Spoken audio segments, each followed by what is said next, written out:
Hello, Park fans. Welcome to another episode of the Party of Two podcast. I am one of your hosts, the Internet's Mark B. Donica. And I am your other host, the Internet's Andrea Donica. There's a bit of revelry, a bit of malarkey, funny business. Something's a little shady. There's some business to attend to.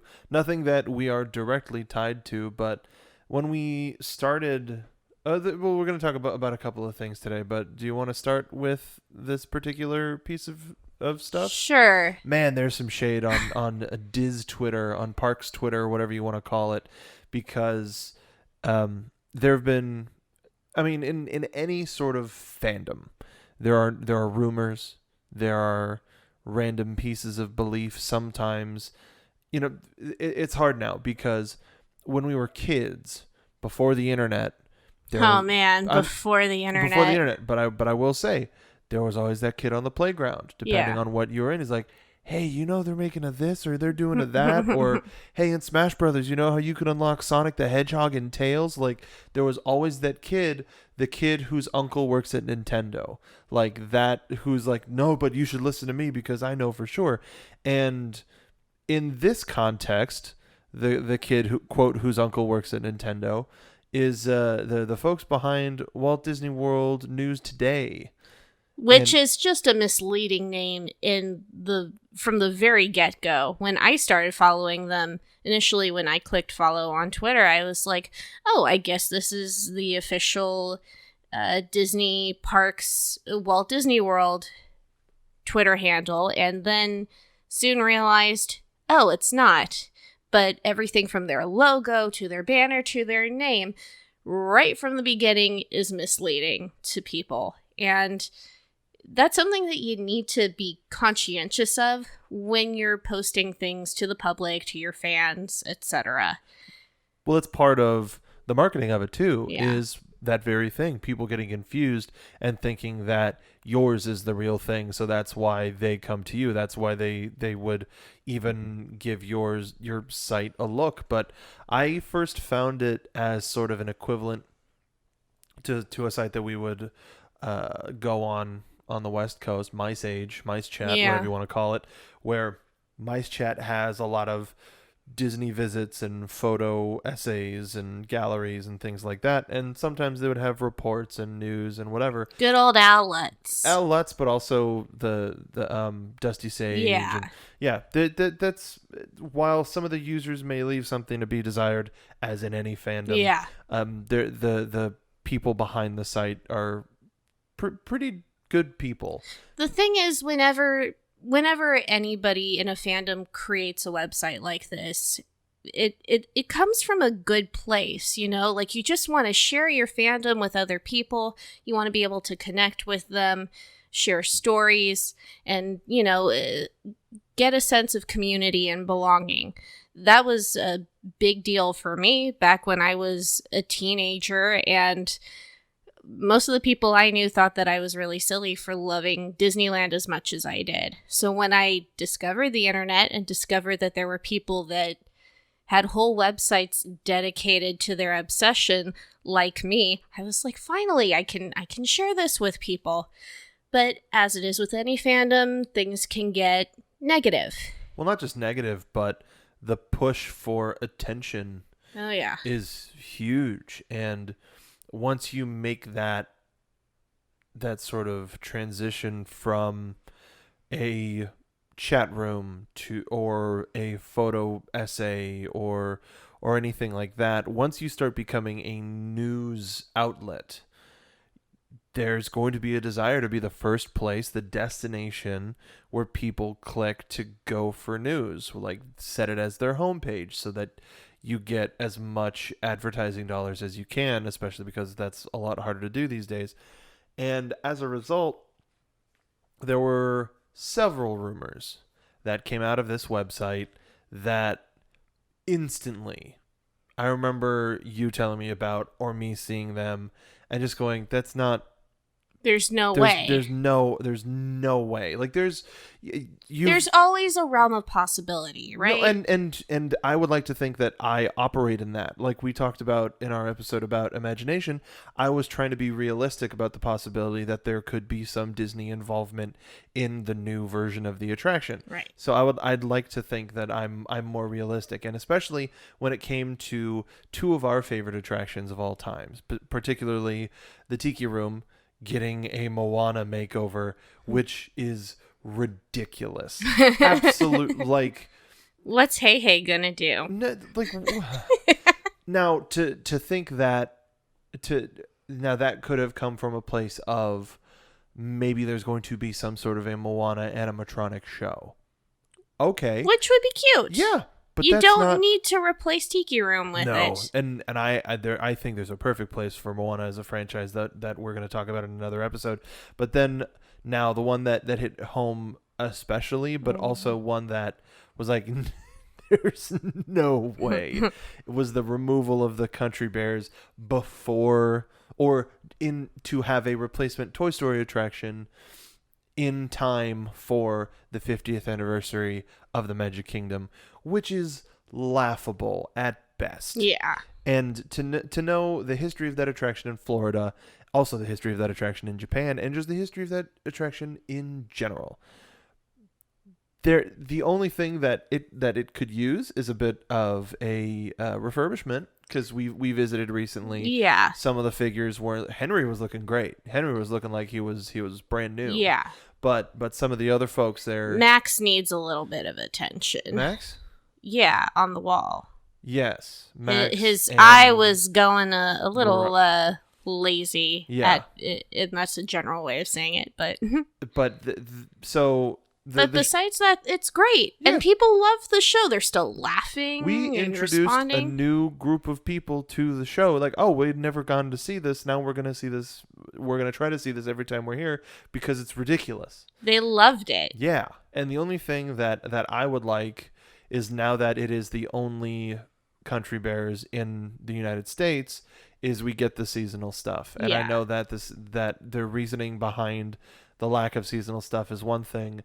I think the Country Bears could be at its heart, you're not changing the messaging or the concept of the show. Yeah. You're not adding another franchise to perform with the Country Bears. It's always the Country Bears. It's always a hoot and a holler. They've always got a lot to give, and it's just it's different music.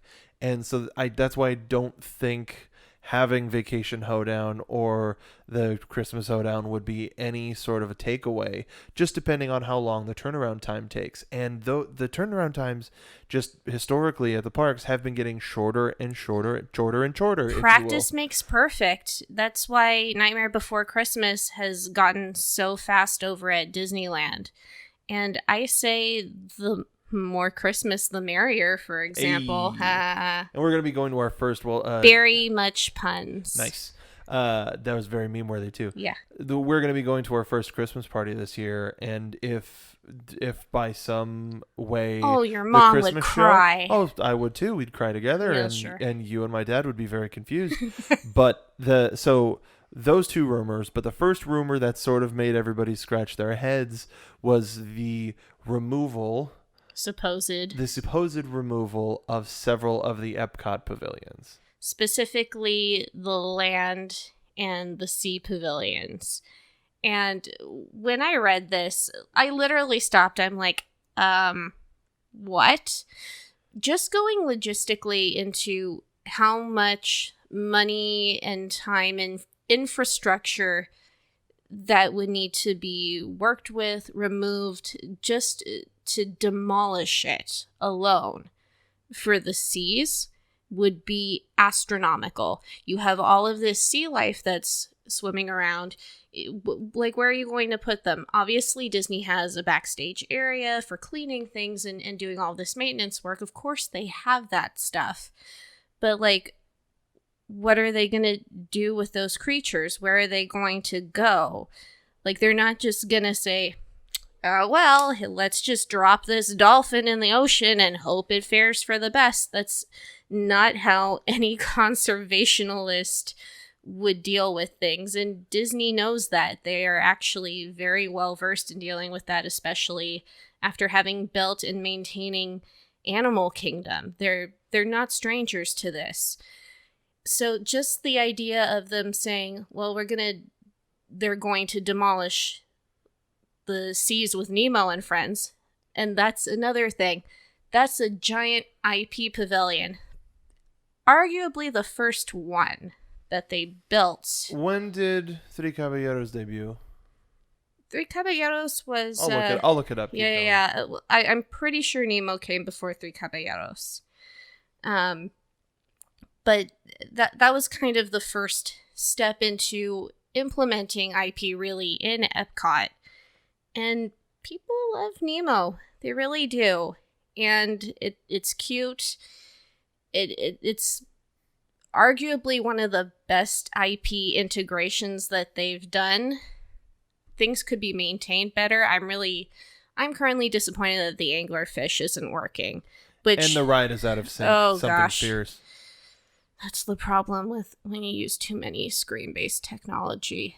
It hurts. But the idea of, okay, well, we're going to rip out Nemo now after we have done Finding Dory really not that long ago, considering that they're building a Ratatouille attraction right now, and we're just celebrating the 35th?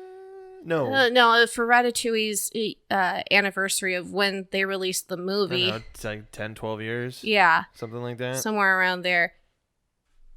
It doesn't really make any sense to me from a merchandising perspective, which is a big deal for Disney, for them to just suddenly say, okay, we're just going to get rid of it. So just by the seas themselves. Well, I would say also for the land, the infrastructure of the theme park with all of the farming that they do just in living with the land.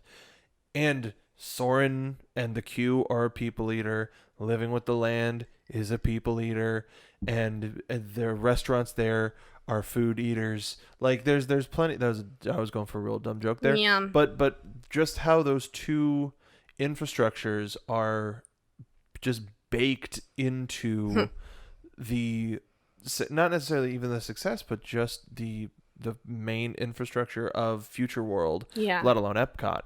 And I looked it up. They were both debuted the same year, 2007, but Nemo and Friends was 2007.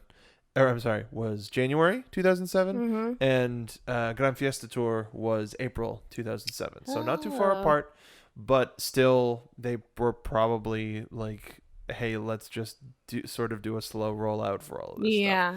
But so those rumors, and we're like similarly to what we've done with the Wonders of Life Pavilion and the Imagination Pavilion, we're going to be talking about what we see for both the Sea and the Land Pavilion with the big Epcot update that everybody's expecting to see at D23 leading up to D23. So make sure to stay tuned for that. But just the whole culture of rumors and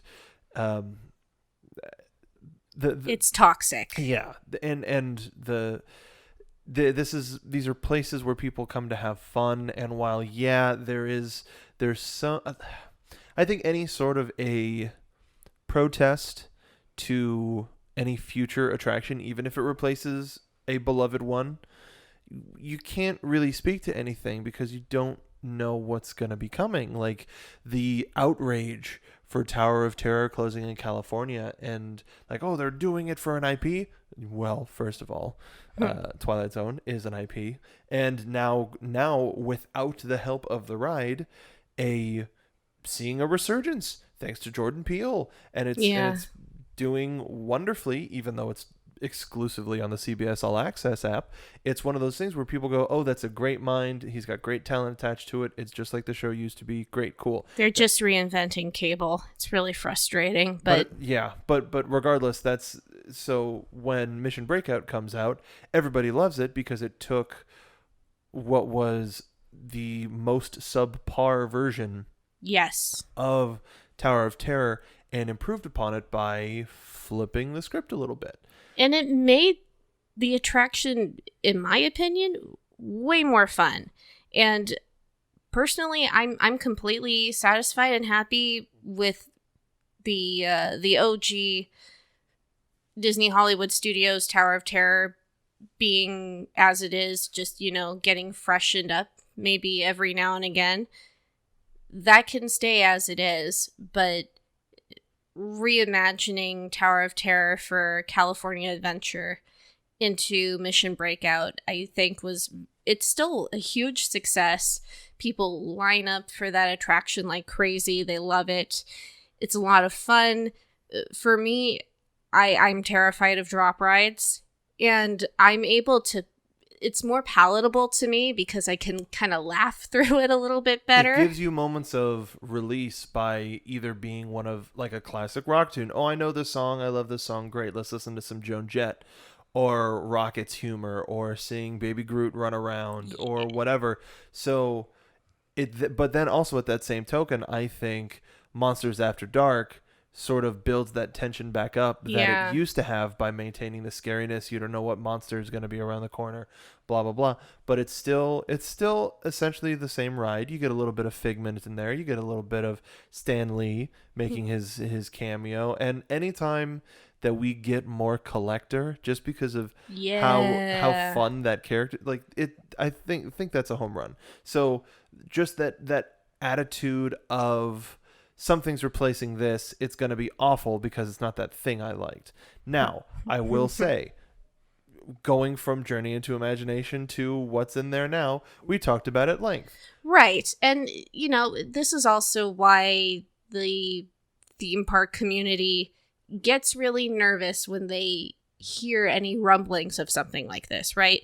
We have seen things go not so great to horribly wrong whenever something's been reimagined or had some sort of a new overlay, and that can kind of put you on edge. I will say the worst offenders have been from the 90s. Like what?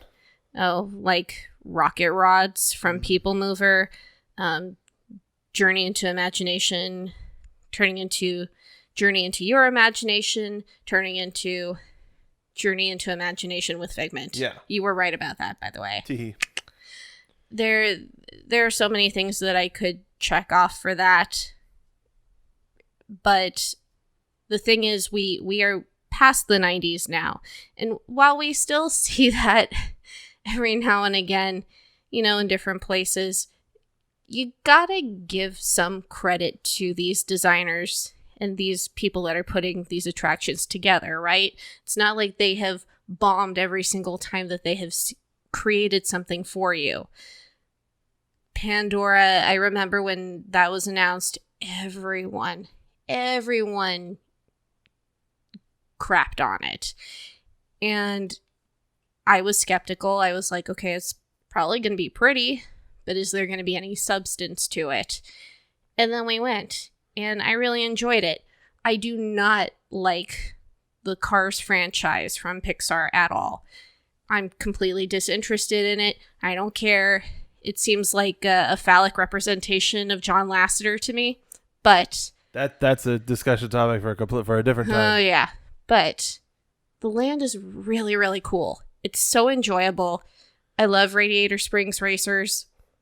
I love Mater's Junkyard Jamboree. I also think the land reinforms the first movie and gives you better thoughts because you have a more personal recollection of Radiator Springs because you have encountered the townsfolk yourself, and I say Cars 1 and Cars 1 only. Still haven't seen Cars 3, but Cars 2 is just an absolute abomination, and I would watch any movie over goodness no. But then on that opposite token, you take a look at Toy Story Land. I was about to say. Yeah. And it's solid oof. Something that it's huge. When we were there, we finally got to visit it recently, and I think I could easily say 50% of everybody, of the crowd, not just in Toy Story Land, but the entire Hollywood Studios Park Yeah. were wearing some sort of Toy Story apparel, whether it was a shirt, hat, whatever. It was Toy Story. And so we got lucky to go on a hurricane day. That's a joke. We had about a 5 minutes of like heavy storm. Get your ponchos, people. Just I swear to God, I would say if you want to visit Walt Disney World, just don't do it in the summer. Just don't do it. We parked. It was bright and sunny. We saw the blue sky. As we were about to, I was like, let's walk. We can walk there. But then as we were about to hit where the tram was, it started raining heavily. The wind picked up, and you were smart to bring a jacket just in case. And I was like, yeah, I'll be fine.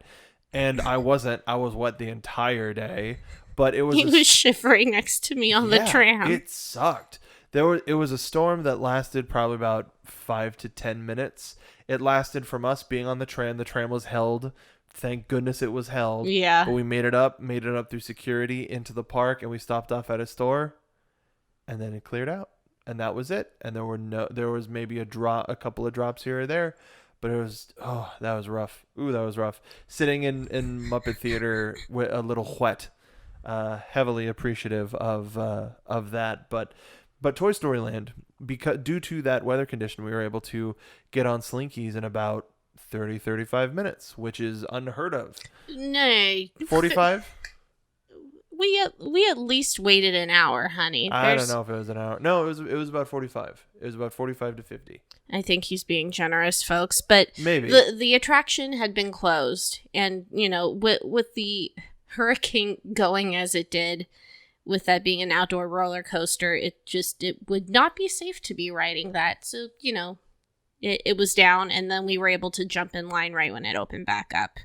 So that was really the best opportunity if you can't snag fast passes, and those are the first fast passes to go for Disney's Hollywood Studios. That take a look for that. You never know. Check your weather app and see what's happening. The main lesson that we're trying to bring is don't wait in line for that ride. It's a fun ride, but the ride itself, or rather, but the line is uninspired, tight. Not well ventilated, even though the kids looked miserable. The kids hated waiting in line. We were sandwiched in between two very tired / excited groups of children, and they just and once they got on the ride, they were great. But man, Fast Pass is great for that ride. Yeah. I'll tell you what. And the ride was fine. It was fun. It was cute. Yeah. But it wasn't, hey, we're going to wait 60 minutes to 2 hours every single time we're here to go on that ride. We're going to, like, once Galaxy's Edge opens, if that ride is maybe a 15 to 20 minute wait, I'll think about it. Yeah. Yeah. But ultimately, Toy Story Land fails where Radiator Springs succeeds. Yeah. And there could have been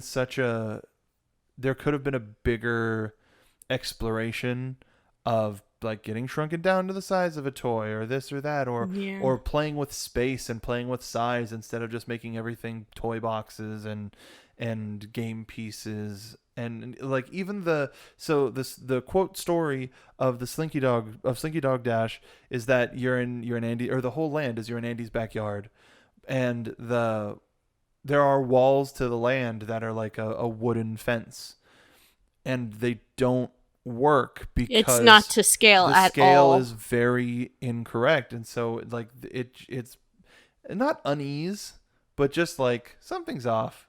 This is weird.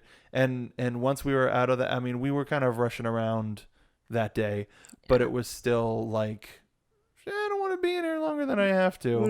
No. That was kind of a rough. Well, it was just a rough start to the day, especially getting hit with the rain. But so that's the thing is expectations versus reality. Never really, you can never know. No. The Toy Story films are going to be some of the most highly regarded in the history of film, I can imagine. Oh, sure. And then when you go to the theme park, and it's really a shame. It's such a shame because Toy Story is the first one was such a game changer for animation, for storytelling, everything. And that was kind of how Mark and I felt, and what we just kind of kept thinking and talking to each other about while we were walking around. Like, they could have done so much more. Toy Story Mania / Midway Mania, that's a fun ride. It's fun. It's screen-based, which is not great, but I understand why. You got Barker, Mr. Potato Head, so there's your one knight in shining armor there, but personally, I think that franchise does deserve better. And for the amount of money that Toy Story brings in for Disney, you would expect them to front it up a little bit more. And not just money, but critical acclaim. Yeah. You know? Like that is one of the best animated franchises. And the fact that it was both the beginning and end of Pixar doing sequels. Yeah. So they went, all right, Toy Story 4, cool. We're going to stick to original IP from now on and just keep moving forward and building that. But at the same time, that doesn't mean that Disney Plus couldn't get some sort of a series or specials or this or that. Yeah, I never hold my breath for any of that. In terms of films, cool, whatever. Yeah. But so that's the thing about the community, is not being able to put the wagon in front of the horse when it comes to these huge announcements or huge changes that come to all of these parks, and getting ahead of it by creating this rumor mill is just not. Nobody's gonna have a good time. And it's not healthy, guys. We need to come together as a group, as a community, and bring some positivity back. And the first thing I want to say is, I want you to stop whenever you read or hear anything like this, any sort of a rumor. I want you to stop and ask yourself, does this sound like this is true? And I feel like if more people did that, it would keep things much more in perspective. And people are so reactionary with the internet, with all of these things that get posted, that I think we just keep going through this same pattern over and over again. It's still important to use your mind, to take a step back. Use your intelligence that you've garnered through your years of wisdom and life experience and go, does this actually sound like it would happen? Does this make sense? And I think that's going to be helpful for your sanity, for your emotional spirit, and for everybody else.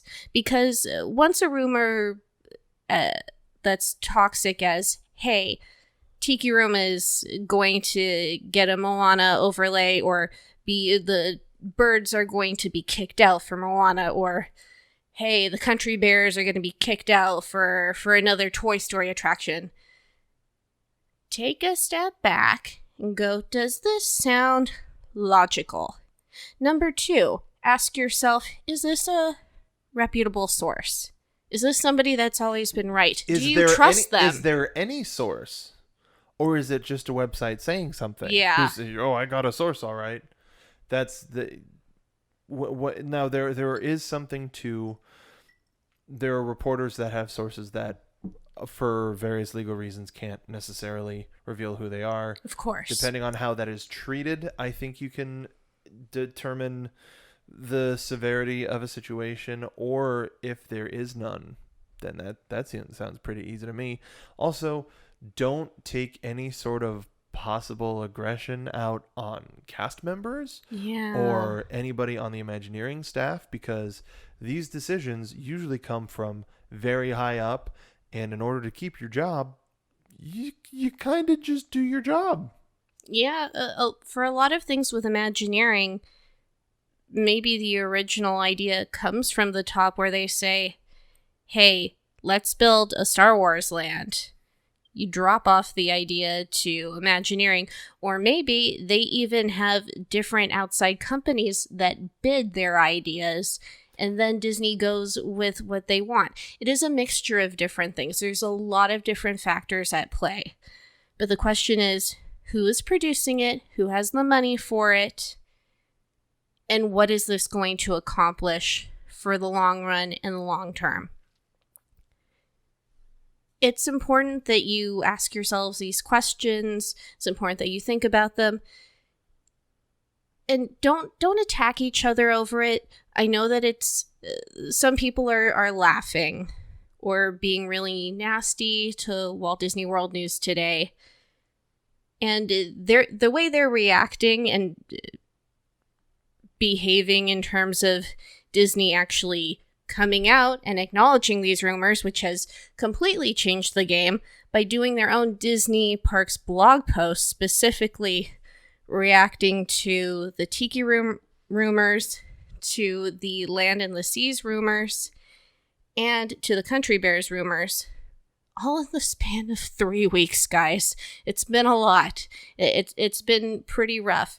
The fact that they've had to come out and do that when, basically this entire time that all of this stuff has been happening, Disney has never done something like that.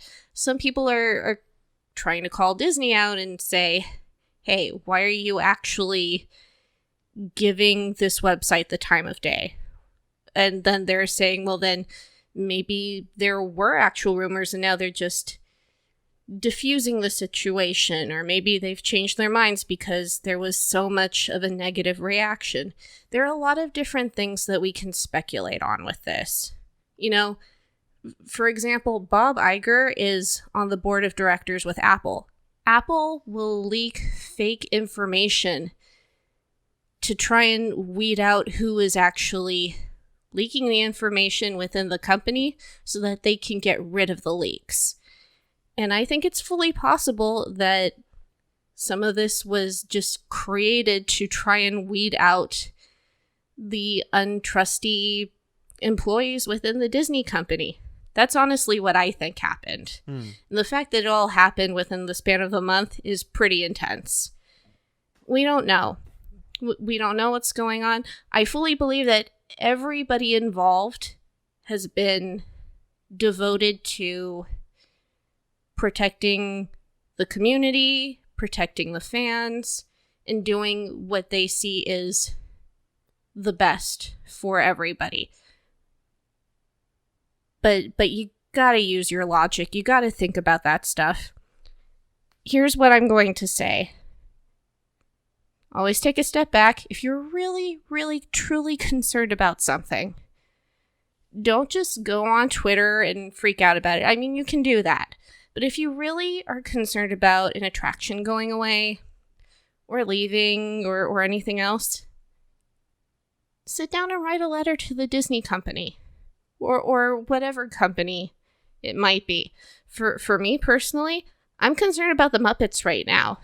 Muppet Vision 3D was replaced by Filler Magic, which is an old movie in California Adventure. We've got Muppet Vision sitting right now in Disney Hollywood Studios, right between Star Tours and Galaxy's Edge. It's kind of in a precarious place. I'm concerned about the Muppets staying. I'll be honest. I'm worried about them. Are there some problems that I see with Muppet Vision? Of course. I'm not a fan of Waldo, for example. I'd just like to see more Muppets. So if there's something that you're concerned about, something that you have a question about, sit down and personalize it. Write a letter. Don't attack anybody that's not conductive or conducive to a positive relationship. Don't attack anybody. Even if somebody has gone on a Twitter blocking spree, it's not good to attack somebody personally. Just sit down and try and have a conversation. And if you can, that's great. And I think the world will be a better place if you do that. So, have you ever been to a theme park, a Disney, a Universal, a whatever, and walked by and seen just an angry person shouting at the help for whatever reason, shouting at a cast member, a custodian, or whatever, what have you, somebody with a name tag for whatever bloody reason, and thought to yourself, well, that's no way to get any, that's first of all rude, second of all, that's no way to get any positive change done. So if the old adage of writing to your congressman or whatever that stuff can work. There are businesses don't necessarily like there are ways to get attention, and angry Twitter campaigns aren't one of them. And sometimes, like, I feel sorry for Disney because now they've set a precedent to where if enough people are shouting about a rumor, that they're going to address it. And they don't have the time to do that, guys. No, they don't. And even for that blog, they have a schedule of posts. They probably have their entire week of posts planned out for weeks in advance.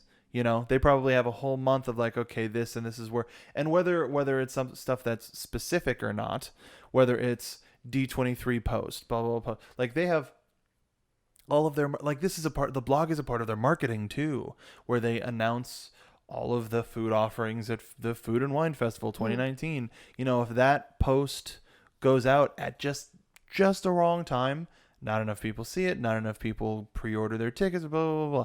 Like it's all, and feel sorry for the corporate machine, but at the same time, there are people behind everything. And the people that you see at the parks are people that love to be that gateway. They love Disney so much that they want to help to bring the magic that is inside them to people visiting, to try to inspire the next generation of people.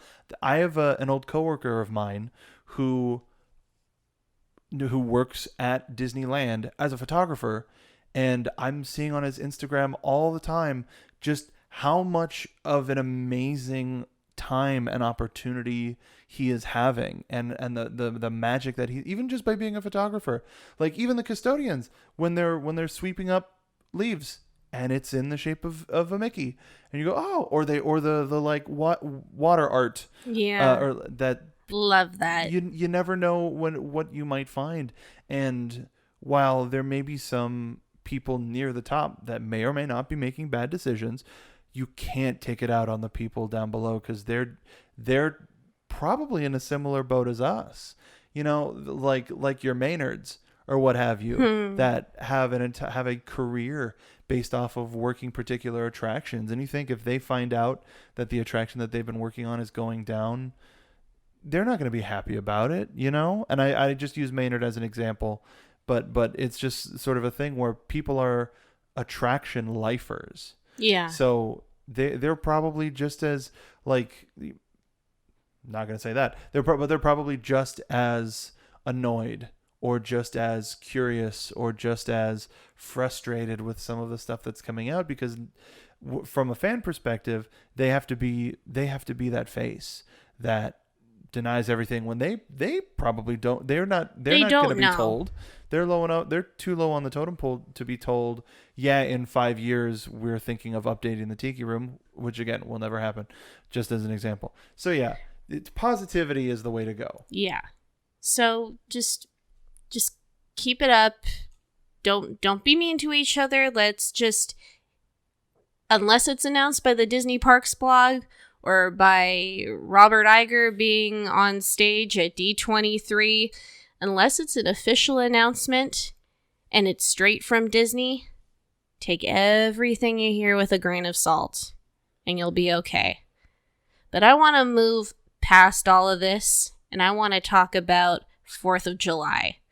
Because what's more positive than being patriotic, man? Well, I mean, these days, careful. You can be to a fault, but yeah, this was interesting because in the past we've been known to do what park does this holiday best. Yes, and now we're going to do this, but now we're on the East Coast. Now we're in a new headquarters, so to speak, and it's exciting because we have top of the line Disney World annual passes. And I mean, hey, that's exciting, man. Oh, it's very exciting. No, the sheer amount of times we've been able just to go to the park. I tweeted about it from my personal Twitter, but there was a day where I was stuck at home doing some editing work, and I was like, if you need to go anywhere, Andrea, and run errands and do whatever, feel free. And then I got a text about an hour later from the Epcot parking lot, like just a picture of Spaceship Earth, and I was like, yeah, all right. But we, like, it's weird because technically it is pretty far from where we are, but it doesn't. It doesn't feel that way. No, because we're only a bit shorter away than we were from Disneyland, but the drive is so much easier. Yeah. It's such an easier time to get to and from there. Well, all of the construction that's on the 5 over on the way to Anaheim was always treacherous. Well, we've got a bunch of construction here on the 4, but somehow that is it's kind still of funny. 4 not and 5. that bad. Yeah. It really isn't. Everything's much wider and more spacious here. Yeah. It's just easier. When it comes to the 4th of July, though, the main thing that we were starting to do a little bit of research, and you've got a lot of really cool stuff, but one of the things that's interesting to me is the representation of holidays and parks could tend to change based on the audience.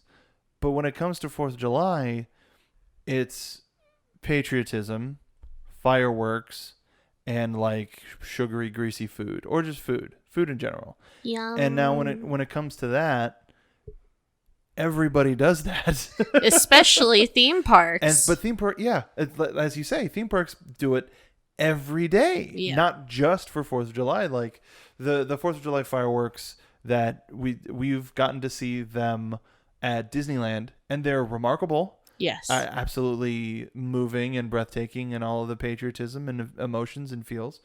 But then you look at that, okay, they have a fireworks spectacular at least every weekend, maybe not necessarily every night in Anaheim, but here there's fireworks, multiple parks every night of the week.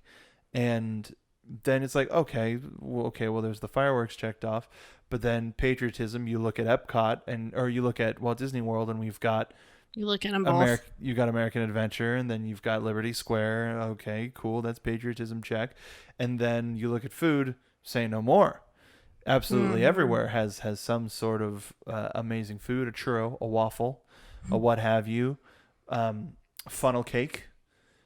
Funnel cake. Well, I mean, but then, like, I know. We walked by America yesterday. I know. And it was like, oh, funnel cake. Well, we just went through Mitsukoshi, and we just did this, and you just had... It smelled so good. Yeah. Well, and then I had Italian gelato, and that was the best. But that's the thing, is citing those examples, but still you go to almost any theme park or sports game. Particularly, I was going to say during the summer, so that's baseball. During the summer, and there's usually firework nights. There's this, there's that. So having to compare who does 4th of July best is like asking which theme park is the most patriotic. Exactly. And that's what it's going to boil down to today. And it's something that I found really heartening. Places that haven't done fireworks before are finally stepping up.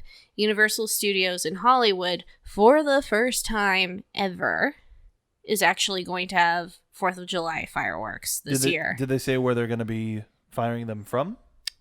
That I didn't catch. I would imagine it's probably going to be behind Hogwarts Castle. Or from Hogwarts Castle. Possibly.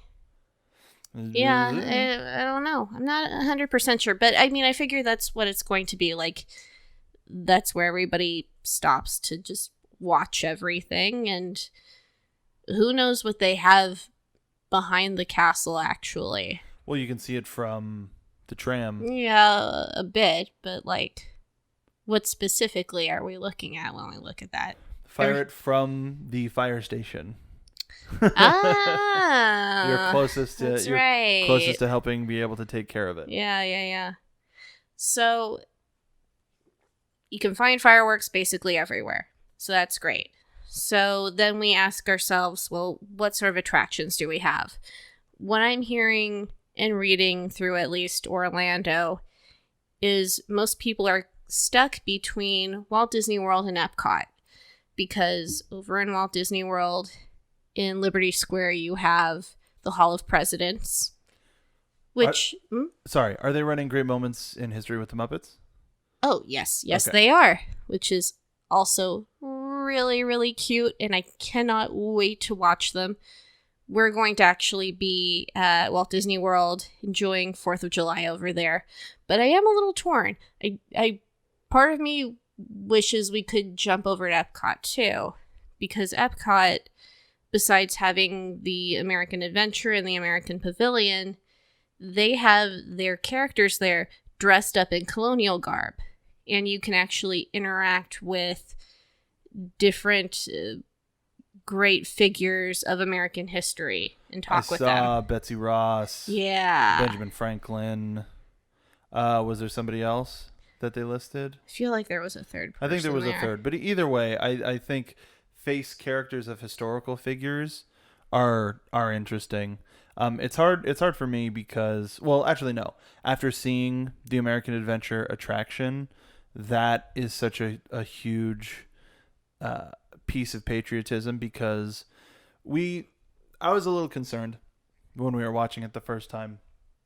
Similarly to Broadway musicals, we don't like spoiling stuff, but like bigger stuff. Sometimes we'll watch a ride video on this or that. But like, don't worry. Like if it's like the Tron coaster, it's a roller coaster. Yeah. Cool. But when it came to the American Adventure and starting to watch it, we've got Mr. Clemens and Mr. Franklin talking about America, and once it started getting to the point, Samuel Clemens, Mark Twain was his pen name. Oh, I'm just like, what? Why is Sorry. he? Huh? But learn something new every day from my husband. There you go. But once they started getting into the Civil War and civil rights, and all that stuff, I was like, well, how much are they actually going to talk about? Oh, they're addressing it, and it's tasteful enough. Yes, it could use some more expansion, and I would love to see that happen in the future for it. And we'll talk about that, on a future podcast. Yeah, but we had plenty of time for Beyonce. Yes, just when they were going through, just like all of the people that they made sure to give Beyonce just an extra couple of seconds to be exclusively and featured. Nice and front and center in the montage, just like her hair flying out all fabulous. It was a Beyonce, moving moment. An American Adventure. American treasure. Yeah, God bless the USA. But wait, was Beyonce in the hall outside of Lincoln? I'm pretty sure she was. She probably was. She better honestly be. There's a great amount of portraits there of a lot of people that I admire and respect. I wish I could remember all of them, but I remember Barack, Jim Henson, George Lucas, Justice Sotomayor, Walt, of course. Michael Jackson was there. There are many. Yeah. And I think there's only one. I think Miley Cyrus is there. She was. I don't think she's there anymore. Okay. But regardless, there's a lot of good Americana that you can experience at Epcot, and it's and Voices of Liberty. Yeah, they're doing a special 4th of July show, but I don't know how much more patriotic they could get. And if you listen to them and it's your first time, you might sob just because their voices are so beautiful. Especially if they hit a song of your home state. Oh yeah. Well, I think for me, the thing that was getting me, like the song, like they sing amazingly, and it's a wonderful group, but also seeing that veteran that we saw when we were there. Oh my gosh! This older gentleman, that people were coming up and like thanking for his service at the end. He was just there with his wife. Oh God, it was touching. It was very touching. It just in the pavilion as a whole, like everywhere they thank our veterans, and I find that very touching, very patriotic. It's wonderful. The only thing that I would change, you got to get that Guardians show out of there.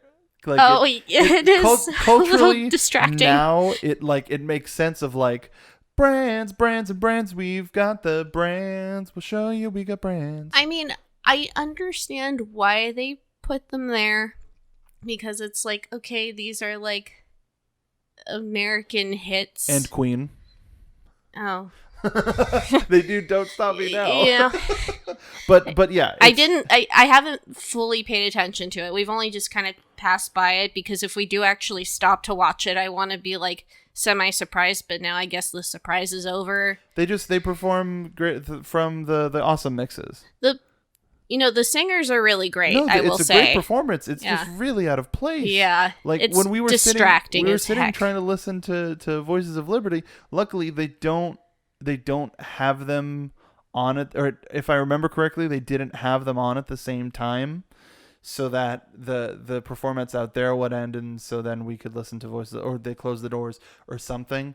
But what a disjointed bit of a mess that is. But I find it hard to go up against Epcot or Liberty Square for an American park when it comes to 4th of July. Yeah. The only thing that I could imagine having any sort of a like boom Americana is Dollywood. And I tried to look at that.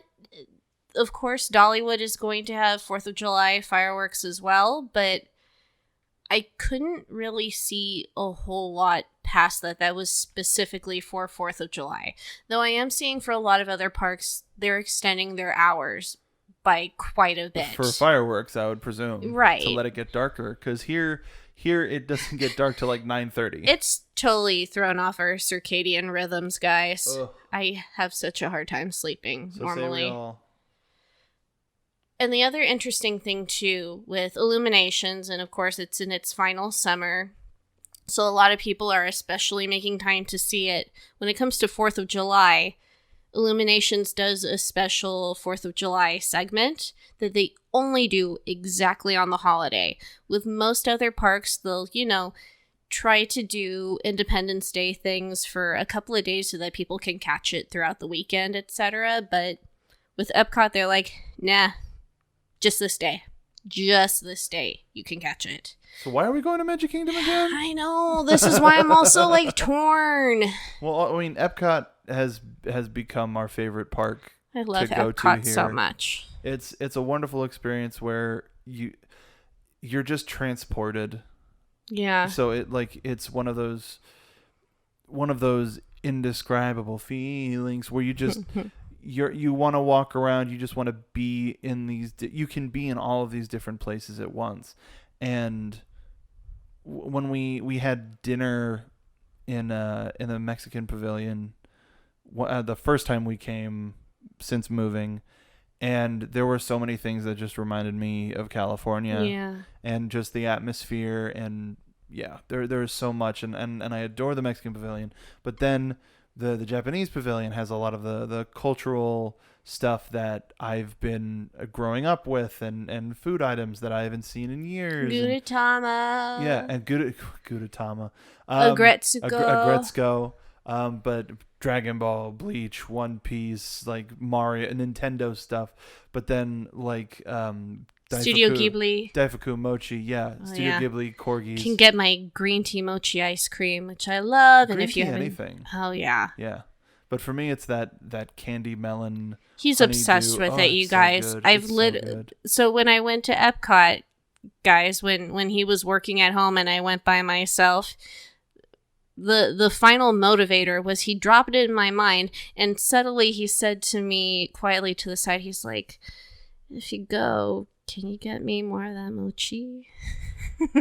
Yeah, I want that Daifuku. That's what I want. It was adorable. So I was like, oh, I'll be a good wife. I'll go for my husband. But you also went for other stuff. Of course I did, yes. But hey, I love you. I love you too. Yeah. I wonder how much I'm going to go within the next couple of weeks.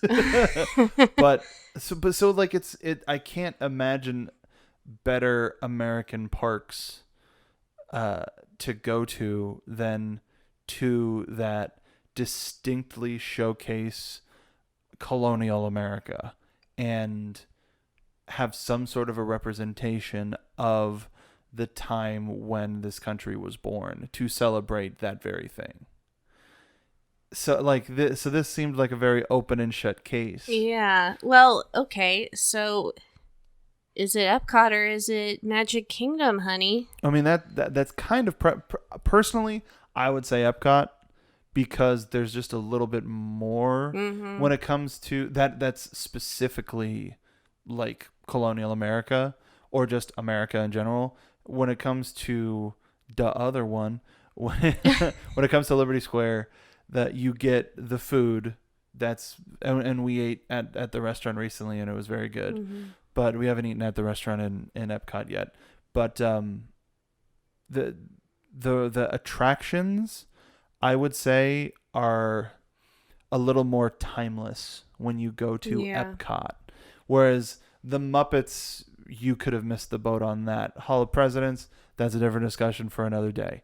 But when it comes to Epcot, there's representation across all types of Americans.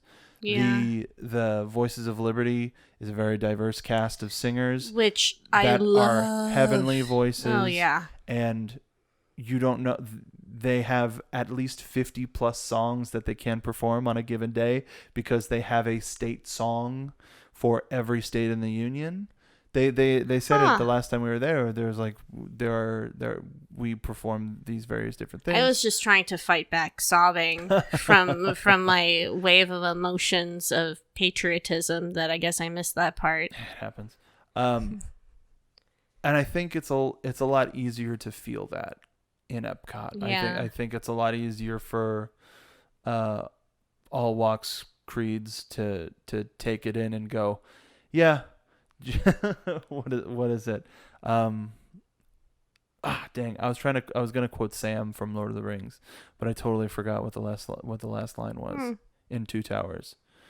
Mr. Frodo, and it's worth fighting for. I forgot. Ugh, I love that line too. Anyway, it's hard to not say Epcot in the America Pavilion because also with both parks, you still have so much more park. Actually, and I would say even more so than just the American Pavilion. The Future World celebrates a lot of not just worldly innovation, but it's I think there is celebration of America as a member of the world. Yeah, absolutely. And with stuff like Living with the Land, with stuff like Spaceship Earth, and even Test Track is a celebration of the American automotive industry. So like Future World is very much a celebration of American innovation. Yeah. And the seas we'll forget about for the time being. But yeah, Coca-Cola. Stop littering, guys. Coca-Cola is a brand. But yeah, I would have to say Epcot. Okay. So we're definitely going to Epcot. So we're switching all of our plans, seeing if there's any fast passes left. Oh, gosh. Yeah, we should probably do that like very soon because it's next week. Maybe like now. Yeah. So I guess, guys, we have to sign off so that we can change our plans. If you aren't able to physically get into any of the parks, if you are on the outskirts, there are plenty of places to view fireworks. You know, at the end of the day, celebrate the holiday with your family, get cozy with your loved ones, have a hot dog, and macaroni and cheese. Yeah. With bacon. Have a fried, put them all together and put it in a fryer. Yeah. Well, we did that once, except for the frying part. Yeah. But we did have a macaroni and cheese bacon hot dog. That was a good year. It was delicious. Yeah. If you're of the appropriate age, grab an alcoholic beverage. And grab a Sam Adams. And Sam, I'm sorry, you want to take that again? Sam Adams. Nailed it. We'll use take two. And enjoy responsibly. Yes. Because we are going to be enjoying responsibly. Yes. Sponsors, we're responsible. So yeah, make sure to send us how you're going to be celebrating. If you're going to be in a park, make sure to hit us up on Twitter at Party of 2Pods. Send us how you're celebrating. We love to see it. Let's celebrate whatever part of this nation you're in. Celebrate with us because, man, it's a whole new world for us. And we want to help. We want to bring it just a little bit closer together. Yeah. So check us out on Twitter at Party of 2Pod. Check me out on Twitter at Mark B. Donica. Instagram's the same thing too. What about you, Andrea? You can check me out on Instagram and on Twitter at Dole Whip Drea. You've been posting some pretty good stuff up, like our first experience with the Indiana Jones stunt spectacular. That was really exciting. We'll have to talk about that too. We got so much coming, you guys. Like, you have no idea. Well, we're planning a lot. I got a whole special calendar up, and I'm planning all of these different recordings, and Mark is going to deal with it. Bored with me.